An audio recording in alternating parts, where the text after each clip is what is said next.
So with us we have Shashank and Rashid, who are representing Youth Alliance. Yes, there they are. Youth Alliance is a non-profit alliance and organization in India.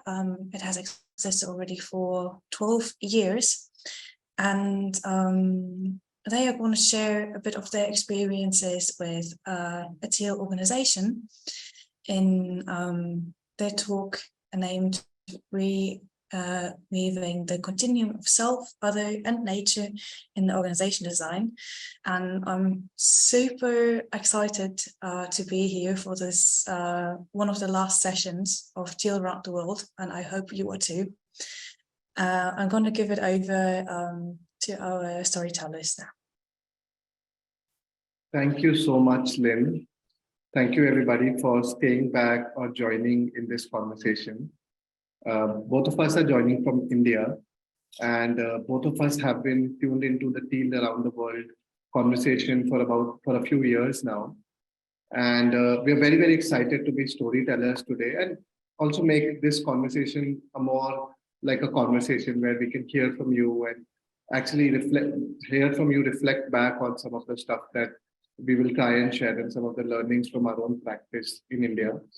My name is Shashank. I come from India. I have been working on this organization and ecosystem called Youth Alliance in India for about 11 years. And I have Rachit join me. Both of us are co-creators of Youth Alliance. That's if you want to introduce yourself.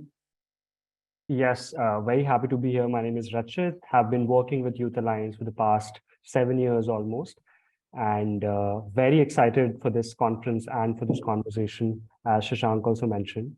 So looking forward to a nice discussion. Thank you. I'll also be sharing my screen for the first part of the conversation where we'll share what we have been up to, the mischief that we have been trying to create. Can I go into sharing my screen, Lynn, directly? Yes, that should be possible. Yes. I hope it's visible. Perfect. Yeah. Yes. Yes, so we can see a screen. Yes, thank you so much. So we called our this conversation Reweaving the Continuum of Self, Other and Nature into the organization design that we have been building. I'll take some time to tell you what we do, how we do, what has been our experiment. So we imagine a world where each individual lives and leads towards harmony with self, other, and nature. We see this statement actually as almost like a living practice, a day-to-day, moment-to-moment practice that each individual hopefully could be engaged in. This is a very, very audacious vision that we hold, but we also realize that this can be realized if we walk on it daily in our own practice of living. And we have been an organization that has been building leadership in young people in India by offering transformative journeys, programs that are based on this practice. We call them immersive journeys. They typically have a very, very important element of unlearning, a very important element of healing, a very important element of community, and a very important element of inquiry. So along this conversation, you'll also see some pictures that we have put to give you a feel. How does it feel, the stuff that we have been doing?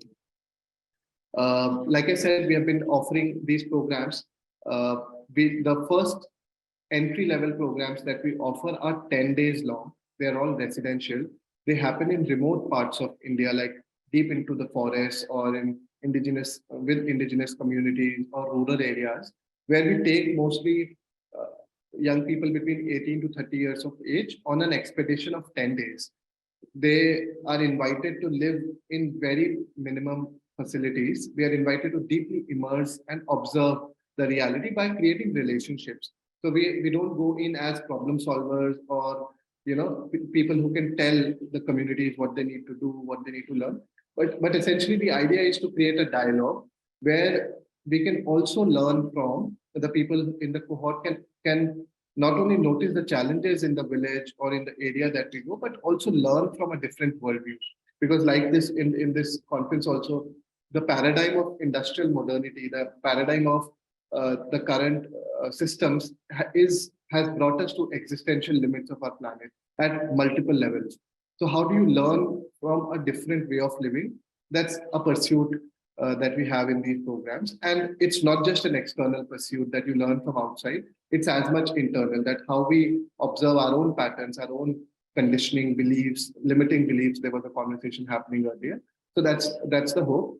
And once people do these programs, our hope is that they become, it's almost like pods into the future. They have these co-travelers that they can be accompanied with each other over a really long period of time, like 10, 20, 30, 40. Our aspiration is to build a lifelong community.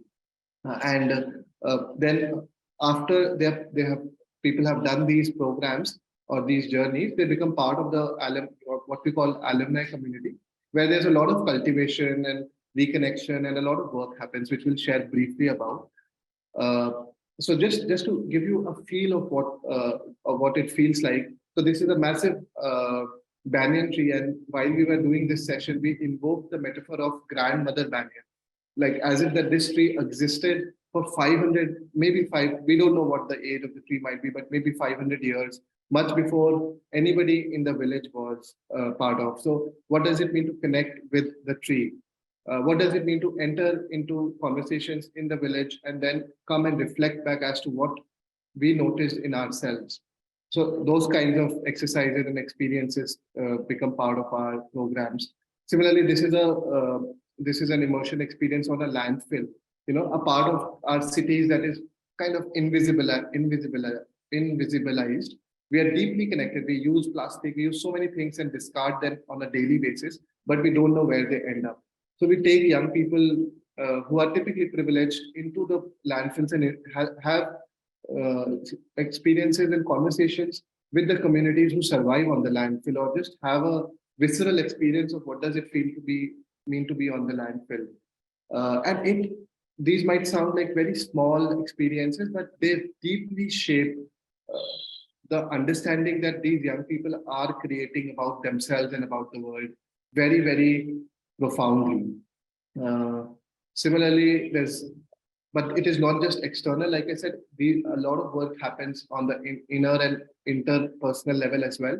So this is another picture of people appreciating each other, whispering into each other's ears the gifts that they notice in them. So doing this work over the last 12 years, a lot has emerged. One, we have noticed that people's life journey has been very profoundly impacted. They have chosen very different life paths. They have chosen to fully commit themselves to social change, letting go of usual corporate incentives, or letting go of even validation from their parents and from larger society. And we realize that 50% of the people make very, very important career shifts after they become part of such journeys. Secondly, a lot of people have come together to create their own initiatives and their own social ventures, working across domains on water, environment, education, technology, justice, peace building, and so on and so forth. And many of them have collaborated with each other and are working in different parts of India, all across the country. So India is almost also like a continent because the size of its population, 1 billion, more than 1 billion people live together on just 5% of land. And it is very unique because the challenges of climate change, the challenges of socioeconomic inequity, the challenges of, disconnection with our own self, the challenges of cultural polarization show up very, very strongly in various parts of the country. And what does it mean to engage in different contexts in India has been the pursuit of many of our alumni. And what does it mean to co-travel over a long period of time? We feel that we want to cultivate like a mycelium network, which is almost underground. It's not like a hegemony. We are standing for, one set of beliefs, one set of symbols or labels or issues, or, a certain way of working. But we really organize at a much deeper plane of humanness, and we connect with each other at the level of friendships and what we call noble friendships, which enable us to connect with each other as a whole self, not the professional that we are, not the issue that we're working on, not just the method that we're using in working on social challenges. So and there are various ways in which people connect with each other. Just to give you an overview, in terms of some numbers also, that we have about 750 alumni across the country who are engaged in different kinds of social action, or let me say conscious action and conscious living. We have done these 26 immersive journeys, the 10-day journeys that I described, and several, like more than 25 3-day gatherings to help people reconnect. Many, like 1/3 of participants, find our programs very, very life transforming. And several like there's like 62% people keep coming back to one or more alumni journeys. I would pass it to Rachit that why are we doing this? What is the deeper why of engaging in this work? Thank you, Shashank. So as Shashank said, talked about a little bit about the work. It's also one of the questions which we hold very closely is what are we a response to? Why have we started this and why are we doing this work?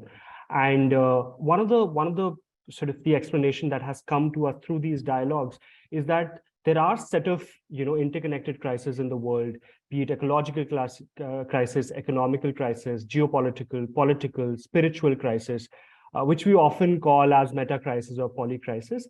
And what we are trying to understand here is that probably one of the reasons, while there could be a lot of responses to these crises, one of the response to these crises is that probably the root cause of some of this dismantling of the planet could also be that there's a severed relationship that one shares with oneself. So when there is a separation with oneself, that separation is also reflected and manifested in how I show up with other people, how I show up in communities, and how I show up for the larger planet. And that is what something that we've been trying to work on. So leadership capacity has been like a vehicle that we are trying to build, working with young people, creating leadership capacity that sees leadership not as an interchangeable term to power, but rather sees leadership through the lens of inner work, through the lens of service, through the lens of community, through the lens of healing. Like all of this would be needed, all that sort of hard work would be needed in order to create that kind of leadership, which will probably be able to challenge all these poly crises. And so all these programs are based on a leadership that that I just mentioned. So beginning from nurturing a certain reflective relationship with oneself, to also inquiring in the outer systems, having a certain systemic inquiry lens on understanding the interdependence and the interconnection that one lives with, and also taking it to varied realities, whether it's in my organization, whether it's in my family, whether it's in my community, whether it's around the cause that I work in. And then also fostering more and more nodes and more and more organizations, which mostly we do through the alumni who come to these programs, or some alumni who also end up starting their own organizations. So also co-traveling with them. But like the sort of the bottom line remains that we are trying to create a vehicle of leadership, which could probably, if you are able to experience it fully, would take us or get to us to that point where we are in a certain harmony with oneself, with others, and nature. And so the next question comes in, like, how do we organize, like, whatever the vision being and the work being, how do we organize it at different levels? So I would just ask Shashank to take us into the organization part of Youth Alliance. Thank you so much. I hope that we are able to communicate a sense of what our aspiration and what our effort has been in terms of creating. So the organizing also is very creative and complex, and also dynamic in the way we have come to organize ourselves, and we call it org ecology. That there's an ecology around the organization, around this idea that it from where all of it flows. And broadly, we realize that there are 4 concentric circles that we work in. The first one is the most important one, which is the nurturers. They are the people who are full-time engaged in this work, who are the decision makers, the stewards of values, the strategizers and community builders. The second one is the program teams, the team that pop up and come together to host these journeys. And typically they have, 30% the full-timers or the nurturers in them, and the 70% is other people who are part of the community or who have been an alumni.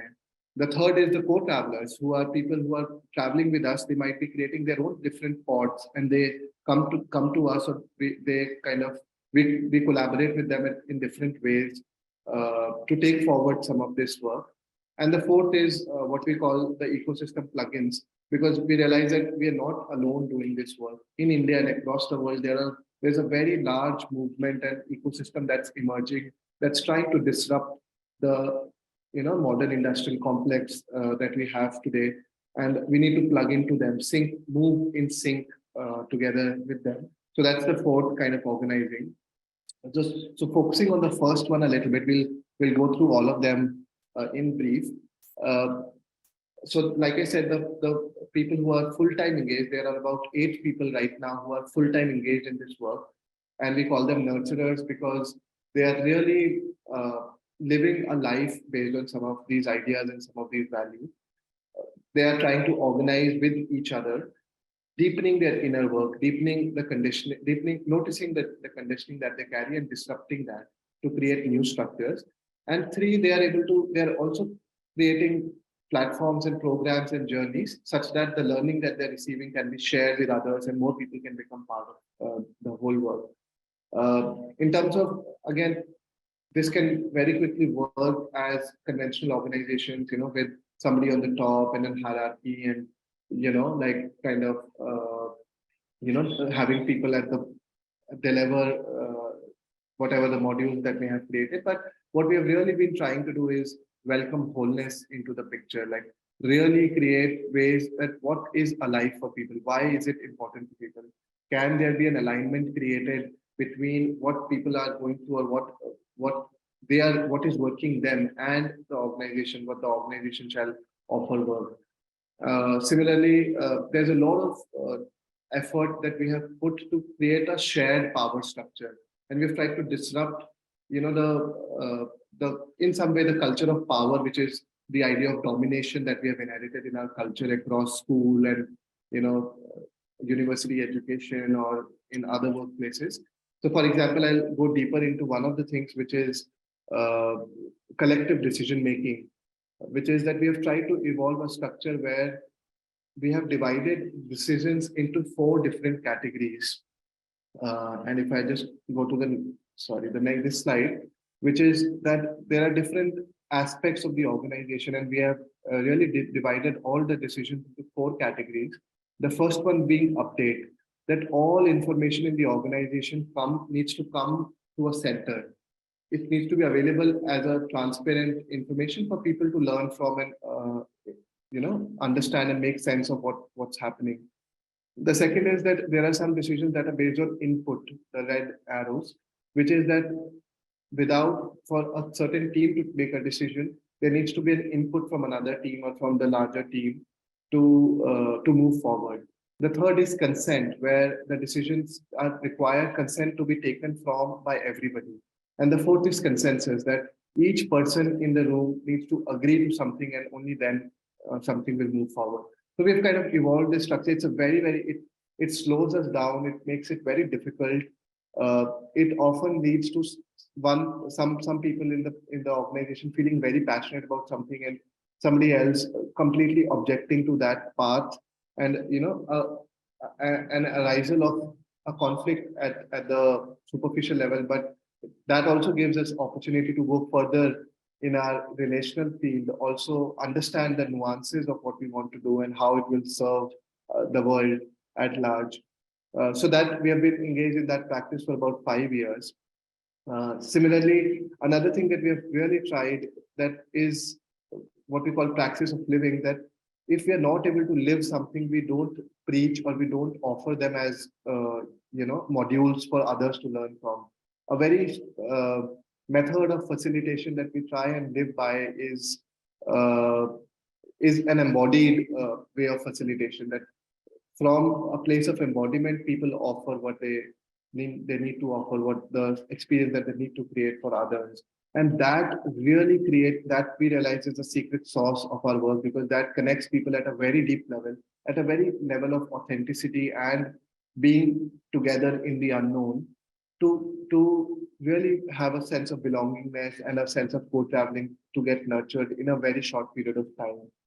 So yeah, and similarly, there is experiments with money, there's experiments with how we learn in the organization, experiments with role design, uh, and a lot works on self-management. In what we actually use the word inner work a lot more. So it really depends on our inner work, how we organize in some of these things. I'll pass it on to Rachit to take us to the next segment of our structure, which is the program teams or the creators. Thank you, Shashank. So for the whatever Shashank shared, like some of the practices, some of the team development practices that we have in the full-time team, we also try to take that to like outside the team. Our immersive journeys, our flagship programs happen to be at the core of what we do at the work that we do. And for each program, we create a team of people.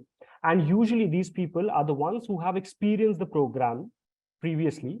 And so they are kind of invited to create the next program. So in the team of 10 people, mostly it's a team of 10 people for 30 participants, each, it has at least 30% of the full-time people to kind of hold certain, certain decisions, certain quality of work. There are also 30% of senior alumni, people who have been co-traveling with us, who have been on this inquiry of, of creating, like redefining leadership. And then we have these 30% of new volunteers who have actually been like touched by some of these experiences and would want to extend that to other individuals or other participants. And so that's how the team is created. And some of the things that Shashank talked about, like, decision making, shared power, consensus making, all of those practices are also taken into the program team.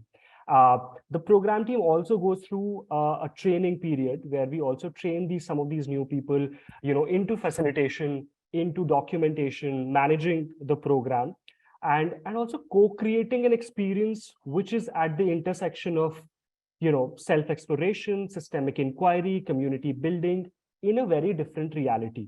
So this is how it's a collective work, like from the full-time team, it gets sort of, bloomed into a program team where not only full-time team doesn't have the whole power, but like the program team also kind of chips in. Shashank, if you could go to the next slide. Yes. And after that, like, Youth Alliance also works very closely with the alumni network that we have. And this is where the boundaries of an organization or full-time people and the boundaries, between them and, between a larger movement or larger community gets blurred. So a lot of people at Youth Alliance, at least, a lot of these alumni who come and experience these programs, go back to their own context and go back to their own realities, to their companies, to their organizations, to their corporations, and take back some of the learning, some of the practices. But we also create some programs for them, very sort of customized, based on certain themes which are alive in the community, for them to come back and inquire and cross-pollinate even more. Some of the organizational decisions, like it could be very documentational, meaning re-articulating the vision or mission of the organization. Two, it could be very strategic, meaning like having like a very emergent strategy during pandemic. All these decisions are also taken with deep consultation with with some of the alumni who have been co-traveling with the organization. There are also some alumni who have started up their own organizations, or have been like deeply inquiring into the system. If I could name a few, there are some organizations called, like there's one called Shamtale, who works with low income groups, low income government schools in New Delhi. There's an organization called Mantavya that works with young people, with youth around mental health in the slum areas, in the ghettos of New Delhi. There is another organization called Mera Gaon Meri Dunya, which works with the rural youth in Madhya Pradesh, in the central part of India. And what we are trying to do is also foster a certain kind of, since these organizations have been very interested in this kind of an organizational model or structure, we also have been co-traveling and mentoring some of the organizations, which happen to be run by some of these alumni. So yeah, I mean, there has been at different levels, it's a full-time team, there's a program team, and there's also like a large large alumni community, and we, like, the full-time team at least engages a lot with the alumni community, where we offer a time or skills or mentoring to some of these individuals. Shashank, would you take it forward? Yes, thank you, Rachit. So we're also coming close to this segment where we're just finishing our kind of sharing, and we would open it up for questions. So please send in your questions to Lynn, and we would love to engage in a conversation just in a few minutes. So the final structure of the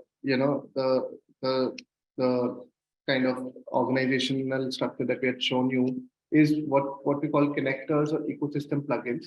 Like I said, that there's a lot of experimentation and effort happening in India and across the world around what will it look like to manifest emerging structures of organizations and find new ways of organizing that are not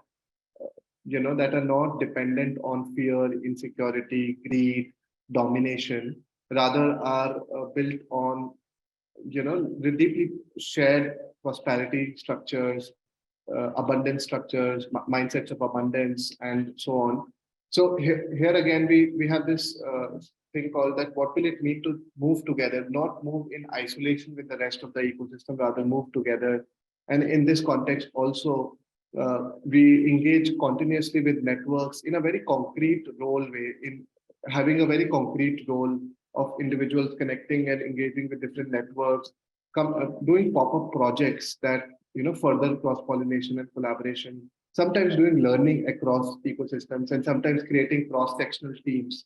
For example, there is a practice called interplay that one of our team members, Vibhuti, is very, very passionate about, and she's at all times connected to the interplay system, and they often create pop-up projects for others, like for offering that art to more people in India and online.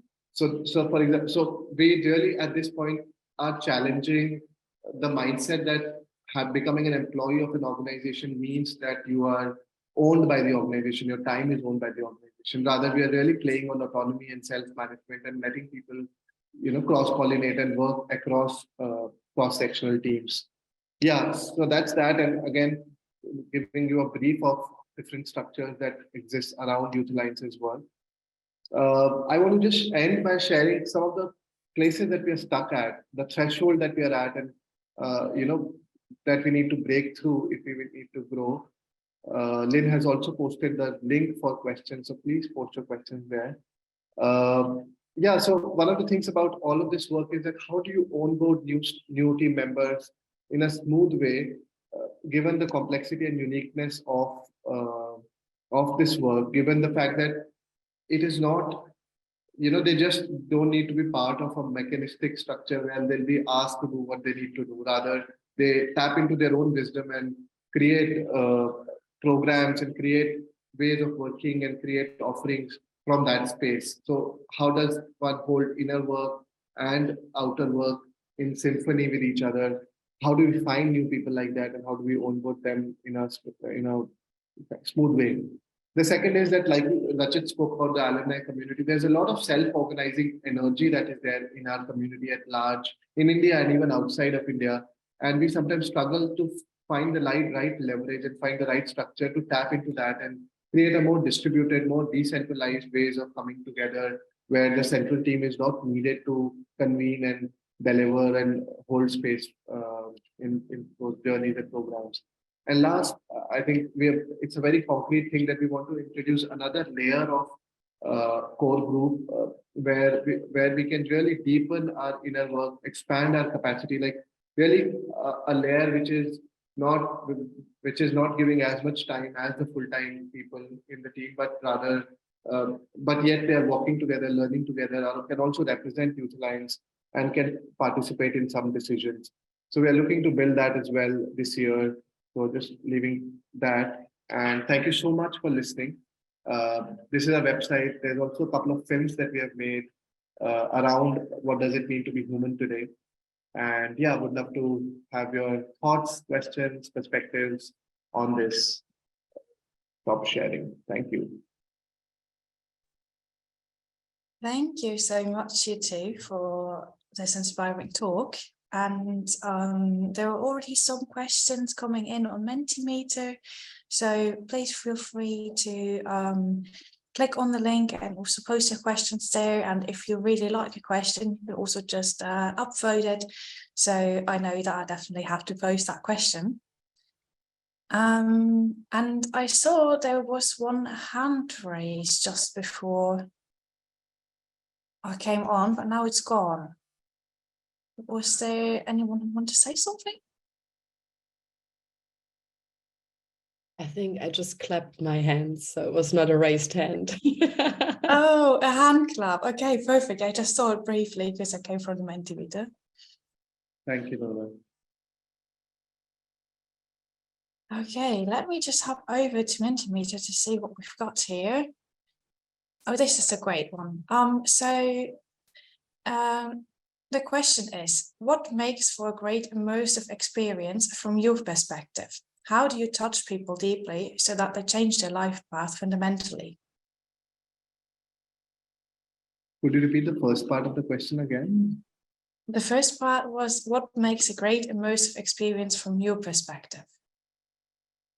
I can also see if I can copy it in the chat. Thank you. Someone did. Oh, Nora already did. Great, thank you. Rachit, do you want to take a go? I can. Sure. I think now we can talk in retrospect, what has really worked for our immersive programs. I think one thing that has really worked for us is letting people show up for what they are or who they are, and not based on what they have or what they know. So even our application process is such, like before the program, at least 3 months we spend in the application process. We are trying to understand why somebody wants to come for this program again, and making those decisions not based on, what kind of degrees they have, how skillful they are, but how curious, how open to newer learning they are. So a group suddenly is formed, which is, like that 30 people is pretty curious, pretty open for a newer experience. We also keep the count very low. We can do the similar program with also 200 people, but we keep it 30 so that certain deeper ties could be formed between these, among these 30 people. One of the huge sort of, highlights of the program is the diversity that it has all kind of people from, across walks of life all over the country, different ages. So there's somebody who's at 18 and there's somebody who's at 32. And then we try to create a certain space where that 32-year-old could also tap into the experience of an 18-year-old. So that is like co-creation of a program. And rest, the facilitators are there just to hold the container, just to hold the vessel and not try to teach anything. And most of it happens through immersions where we would go into a different reality, come back, reflect over it, have smaller groups, and again try to tap into that my own experience, rather than something just what I have read or what I have sort of heard. So I think some of those things have really worked for us, especially the application process. Like I think the program starts, although it's a 10-day program, it starts at least 3 months before. Again, and that application process is also held by some of the alumni who again would like to, they like to create the same experience that they had during their application process. So I think that also is a huge strength that we draw from them. And I feel like just to respond to the second part of the question, to add I feel like there's a lot of element of personal healing involved because we all carry wounds of different systems that we have been part of, whether family, neighborhood, community, our workplaces, our universities, or any other relational places, or having lost our relationship to the land that we were born, or maybe sometimes it's not even conscious. It might be from previous lifetimes or previous, like what the land may have gone through previously before our generation was there. So there's a lot of element of creating space by letting, like opening the container for healing. And again, it doesn't happen in a few days. It's a much longer journey. And I guess the shift is not like in some cases, it is a very clear shift where people are like, oh yes, I needed this. I needed to hear this from my own self in the company of everybody else. And yes, I know what my next step in life is. But sometimes it's more gentle. Sometimes people spiral in and spiral away from their own authenticity, their own truth, and come back in other spaces and then find a reorienting direction for their own life. But I guess I wanted to add the element of healing and to adding to the element of self-reflectivity and deeper relational field that gets formed for people to find courage to make difficult choices and not to rather step out of the conveyor belt like lives that modernity has laid out for us in a sense. Thank you for the question, whoever asked. We would love to hear your experience on this question as well. Nora, is that your question? Yeah, it's my question. You got me. And I was just going to do the same that you did. So maybe if there's anyone else in this room who would like to add anything to the points that you have raised, which I absolutely love. Thank you. I wrote down all of them. Is there anything else that the group would add from their experience? What makes an immersive experience? Because this topic is so dear to my heart. Keen to crowdsource.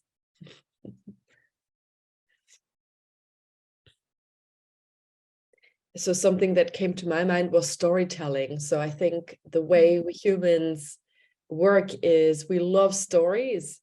And I feel like when we can tell a compelling story, it creates a safe space between me and the protagonist, the story, right?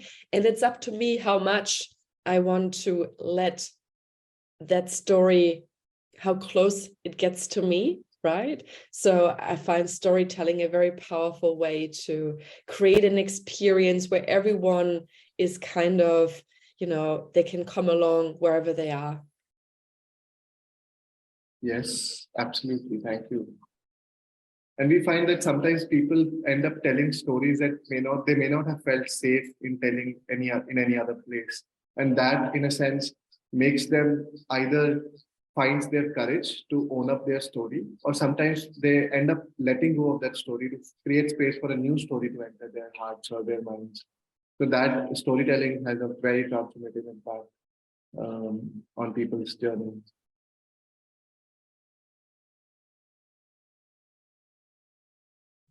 I mean, we were just... Go ahead, yeah. You just just something that stuck to me as I was hearing about storytelling from Nora, that we were just in a gathering last week in the southern part of India, where about 30, one of those alumni gatherings where about 30 people had gathered.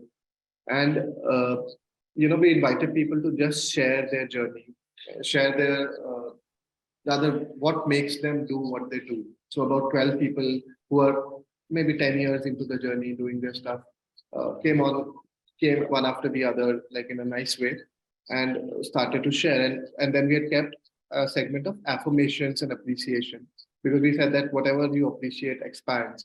And two very specific instances happened, that somebody who was doing a course because her mother wanted to do that study in the university, she said that even in the pressure of doing the course that my mother wanted me to do, now hearing other stories, I know that I can make various configurations in my life to really express the gifts that I have and express the purpose that I want to serve, rather than just see myself from the lens of that particular course that people are doing, that she's doing, sorry, along with other people. So yeah, so stuff like that emerges and people find new possibilities for their life, and hopefully that enables them to dream in a different way. Thank you. Yes, Lynn, thank do we- you, Nora, for that question. I also really like how you consciously made the decision to keep groups small, probably to allow for that storytelling and really to exchange also stories with each other. If you have a larger group, that might just go on now. So thank you for also sharing that. And you mentioned also your alumni, and there's a question on that in Mentimeter. So someone asked, what makes your alumni come back to you for volunteering? Any ideas on that? Yeah, Would you like to give it a go, Shashank? I'd add. yeah, I could try. I think now it's very interesting because it's been about 12 years of us doing this work. Why they come back is for a few reasons, in my understanding. The first is that they find wherever they want to hear their own truth, wherever they want to come back and refine their, in a sense, moral compass or authentic compass. They know that there exists a place where they can come back to. Secondly, I feel people also come back because they're accepted as whole human beings. The space is such, it's not done by the team alone. It's like now the culture has taken its own form, and there is acceptance of wholeness and whole human beings. So it's not a segment of their life that is welcome. Like it's not their profession or the issue that they're working or the certification that they might have done. It's none of that. It's because you're human, you're welcome. So that, I think that's the second thing. And now third, which is now an emerging thing, that people come back because they can make about the world, make sense of the world from a much real place, from a much kind of give up like clear space of the noise that is around us, and come back and understand about the issues of the country, of the world in a much more, because there's a lot more capability of giving clear signals to each other from their own context. Otherwise, they are often loaded or layered with, judgment or, performance or looking good or sounding intellectual or sounding knowledgeable and so on. Or sometimes there are layers of the profession itself that people can't open up in any space. So that's another thing emerging. And lastly, I feel again the field is maturing to a place where there can be interdisciplinary learning. So somebody who's working on water can come and connect at a deeper level, first at a human level with somebody who's working on architecture, but then can also talk to each other about their domains and have a very interdisciplinary view of any challenge that they might have in their sector, in their domain. So I feel those are the reasons people come back. But the primary is the heart, the relationships, the authenticity. Yeah.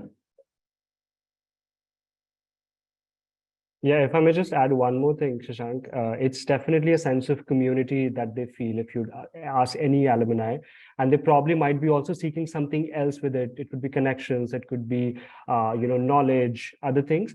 But this is also a space that they find at whatever age where suddenly a young person is not pitted against other young people for competition, like a certain toxic competition, which is there in classrooms, is there in college, which is there in universities, which is there in workspaces. So suddenly they're like a very diverse set of people coming together, but not to compete, but just to show up in a collaborative way where there could also be cross-pollination of stories, of knowledge, of wisdom.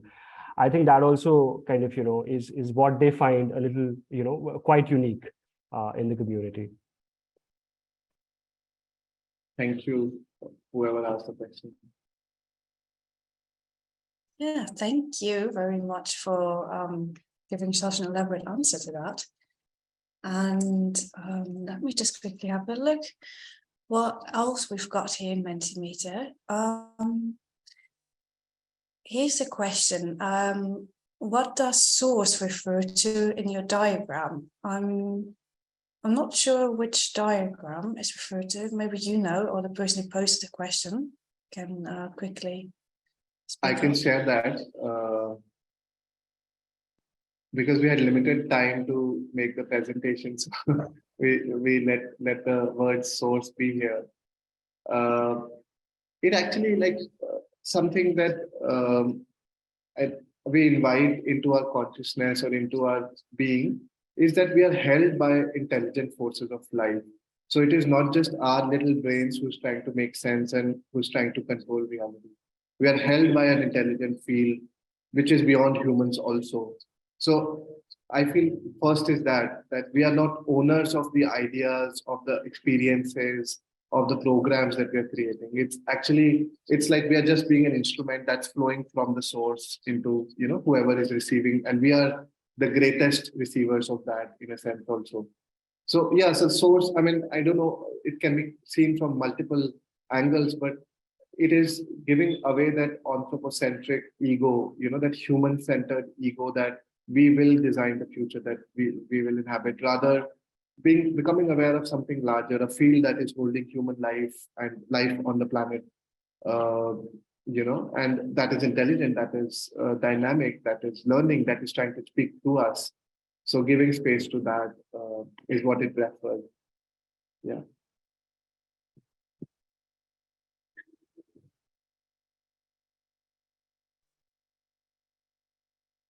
Okay. Thank you for your explanation. And we've got a question here on Mentimeter. You use the word noble friendships. Could you expand on what that means? I think that was somewhere in the beginning of your talk. Yes. Rachit, do you want to share? Yeah, I can share something. I can share my understanding of what at least it means to me. I think noble relations or noble friendship for me is actually Parker J. Palmer, who's an educator, author, who we refer to a lot, says that in a community, we often mistake connection with intimacy, which are like both different things. Probably I could be intimate with only 2-3 people, but I could still be connected with a lot of people. So for me, noble friendships are those connections that I have in a safer community where we as participants are upholding the very sort of dignity of a dialogue, where there could be dissent, there could be disagreement, dissidence, but still there could be a certain dignity, because the very purpose of that dialogue is to really evolve us in some ways. And I think that's something that we're trying to also do when we say co-traveling with some of these people, with our alumni, with these organizations. That's what we're trying to create, like certain noble friendships where you don't have to be very intimate, you don't have to know what's happening in the other person's life day to day, but there is a certain connection that you can tap into. You both know where you're coming from, and there's a certain trust, there's a certain coordination, which is like beyond how systems are designed, like beyond competition or beyond knowing everything about the other person. So I think that's where I would place it, noble friendships.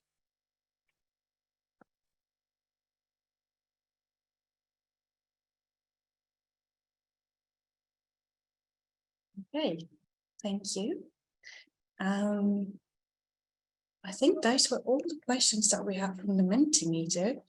If there's still anything that you would like to add, feel free to do so, also post in the chat here. And Noah says, I really love the term love and kindness. Yeah, I agree. It's a very beautiful term. I also still have one question, if I may ask, if no one else wants to. So you mentioned mentoring.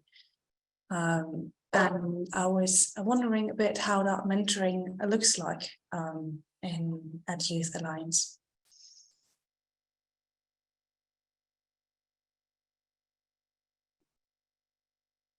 That should be one thing. I'd add, if you begin, I'd add something. Okay. So mentoring is actually an extension of friendships only. I mean, we actually don't bind ourselves to the term mentoring in terms of one-sided support, but rather co-traveling in a sense. But what happens is that there are various ways of, so we realize that a lot of depth and a lot of flow of information, of understanding, of even of questions can happen when people talk one-to-one. And as much as group processes are important, it is also important to have people walk in a intimate one-on-one dialogue, one-on-one mentoring, where they can examine their own beliefs, examine what holds them back, examine what are the questions that life is asking them or they are asking of themselves. So essentially, like mentoring looks like when people go through the programs. Within the program, there are a lot of one-on-one spaces built there. After the program, there are again a lot of that to help make sense of the experience. There is mentoring slots available. It's also like an informal community. So we like the team members of Youth Alliance and generally also within various members of the community. There are a lot of mentoring relationship when younger people reach out to the senior people to ask for their time, for an understanding, for sometimes brainstorming, for their perspectives. And lastly, structurally, we open some slots every year where we open, say, 100 slots to engage with 100 people in an intimate way through the team, and we have some other people join us, and that's another way of kind of supporting. So it's a mix of what happens inside the program, what happens after the program, what happens when people reach out based on need, and what happens when we open a structured slot of say 2 months where a lot of slots are put. So that's the structure and the sense I communicated it. Maybe that's if you want to add the nature of mentoring. I tried to cover it, but if you have anything to add. Yeah, just like one thing more. So what Shashank said, there's like it happens at different levels. Personal mentoring, which is on one-on-one basis. There is also cross mentoring where we would connect some alumni, younger alumni to the senior alumni, like who've been working in sort of one issue or one cause or one kind of an organization. There's also kind of like organizational mentoring, which has also begun in the past few years. Certain alumni starting up their own organizations and wanted to create a similar kind of a structure or environment that Youth Alliance has. So we also have been in deeper touch with them as to how can we bring in the things that haven't worked for us, also like kind of like letting them know things that have really, really worked well for us in terms of creating team development processes, wholeness-based processes. So I think at that level, it also happens that newer organizations coming to Youth Alliance and probably reaping some of the benefits of its Youth Alliance's experience in the past 10-12 years.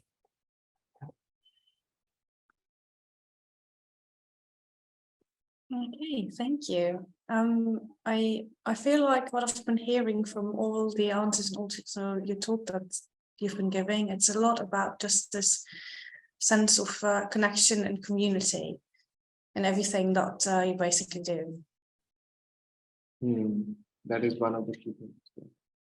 Yeah. Okay, thank you for that. I also see some book recommendations being posted in the chat. Thank you very much for that. So with that, I would like to bring this talk to an end. Thank you so much for being here, and thank you everyone for your questions and for joining this last storyteller session of Two Around the World.